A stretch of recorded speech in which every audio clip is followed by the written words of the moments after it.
as the weather starts to heat up and you're thinking about sunshine and how the sun is getting warmer and more direct onto your skin, you're considering sunscreen and you're not sure which one to buy. Should I go without for a while? How do you determine these things as far as sunscreen, yes or no, and how do I still get that sunshine? So, sunscreen. I'm Dr. Jen Anaker with Anaker Clinics of Chiropractic. Let's dive into sunscreen. You need to think about a few things when you're purchasing sunscreen.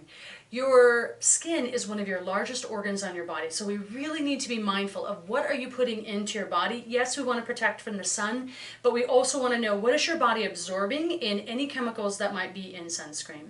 So a couple of things to think about is that 70% of the sunscreen have a chemical called oxybenzone.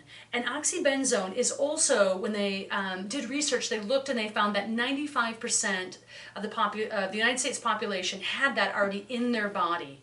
And so if a high number of people have that in their body and it's 70% of the sunscreens it's in, we need to look at why is that a problem.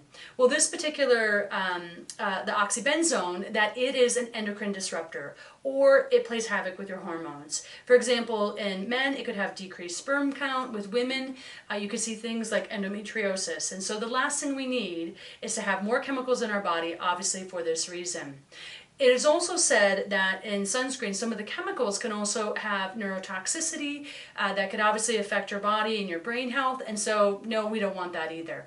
The other thing to think about is when you see SPF, which was what we see on sunscreens, that SPF actually takes out, or blocks, I should say, blocks the UVB. Well, there's UVB and there's UVA. And the UVA, which it doesn't block out, is actually where we get more of the damage, the sun damage that happens. So those are some things to think about with sunscreen, as well as the last one, when we're choosing a sunscreen, is that if you apply right away, the minute you walk outdoors, you're going to become deficient in vitamin D. And vitamin D is what we get from the sun, and it is so important. It helps prevent from chronic diseases like cancers, osteoporosis, heart challenges, etc. It plays a huge part in what our need is on a biochemical level. And so now what to think about as far as, and I'm going to dive in just a moment about how to find a good sunscreen, but let's talk a little bit about what this would look like as far as needing vitamin D. And so needing the vitamin D is that it's recommended that based on the color of your skin determines how much sun you should have. So if you have more of a fair complexity, that you need less sun than somebody who has a darker complexity. And so if you have, I'll say, more white skin or lighter fair skin, it's said that you need about 20 minutes, and the darker the skin tone may need anywhere from 2 to 6 times more to absorb that vitamin D. That could be up to an hour to 2 hours. And if you have that lighter skin, you could maybe even use a thought process to think, just as you very first start to pink up a little bit, that's the time to put some sunscreen on. But even when you're in the sunlight, you want to be able to expose as much surface area as you can on your arms and legs, for example, while I would suggest covering your face, because that skin is where you can get wrinkles and damage to your skin. So whether it's a hat, a ball cap, a sun hat, whatever that is, but still getting the extremity exposure that's needed.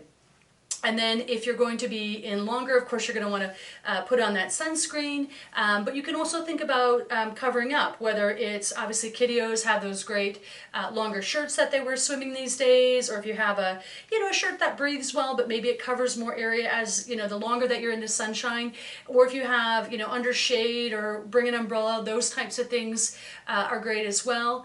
And then your diet plays a big part too, and how you're able to handle the sunlight. And so some things to think about is when we're talking about essential fatty acids or omega-6s versus omega-3s, we want more omega-3s in our diet. And so that can come from fatty fish, for example, like salmon, etc., because those oils on your skin are what help to protect from the sunshine.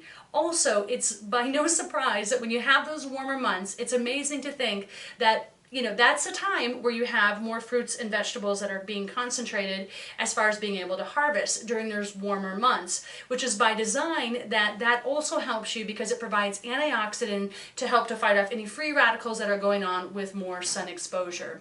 Now, when you're buying sunscreen, The things to think about that help to protect, that don't have the chemicals, that help to protect from that UVA is zinc oxide, and then the second best is titanium oxide.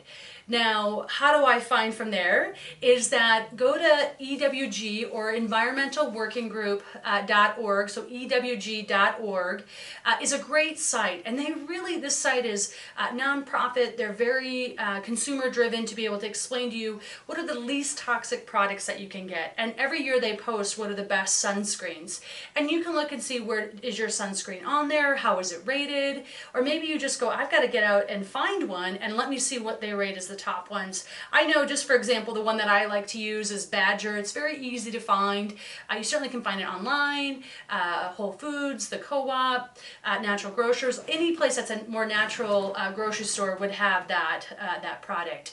So as you are looking into the summer months here and trying to figure out how much sun, which sunscreen, I hope that you found this video insightful and helpful, and we look forward to your questions. Let us know what you'd like in the future.